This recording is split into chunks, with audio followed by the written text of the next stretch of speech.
नवरात्रि के चौथे दिन पूजा होती है ब्रह्मांड की सृष्टि करने वाली मां कुष्मांडा की।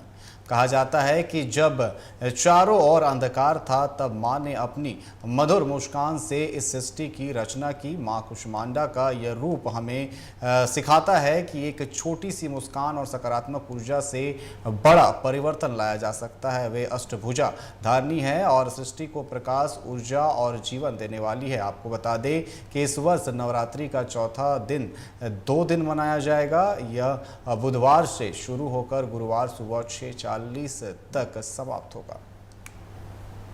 दिन मां कुष्मांडा की पूजा की जाती है।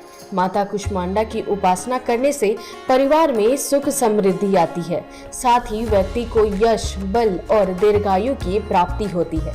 अपनी मंद मुस्कान से ब्रह्मांड की उत्पत्ति करने के कारण उन्हें कुष्मांडा कहा जाता है। संस्कृत में कुष्मांडा का अर्थ होता है कुमड़ा। मां को कुमड़े की बलि अत्यंत प्रिय है, इस कारण उन्हें यह नाम प्राप्त हुआ। आपको बता दें कि इस वर्ष नवरात्रि का चौथा दिन 2 दिन मनाया जाएगा। यह बुधवार से शुरू होकर गुरुवार सुबह 6:40 पर समाप्त होगा। मां दुर्गा के चौथे स्वरूप माता कुष्मांडा का वाहन सिंह है।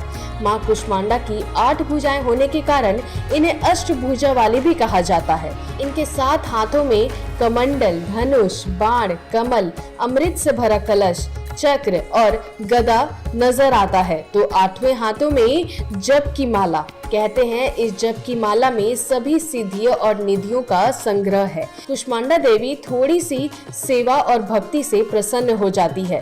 जो साधक सच्चे मन से इनकी शरण में आता है उसे आसानी से परम पद की प्राप्ति हो जाती है। शारदीय नवरात्रि के चौथे दिन माता रानी को लाल रंग के फूल अर्पित करें। मां कुष्मांडा को लाल रंग के फूल पसंद है। इनका निवास सूर्य मंडल के भीतर होता है। कहते हैं सूर्य लोक में निवास करने की क्षमता केवल मां कुष्मांडा में ही है और इस सूर्य देव को दिशा और ऊर्जा प्रदान करती है। मां कुष्मांडा को कुमरा अति प्रिय है, इसलिए नवरात्रि के चौथे दिन मां कुष्मांडा को पेठे का भोग लगाएं।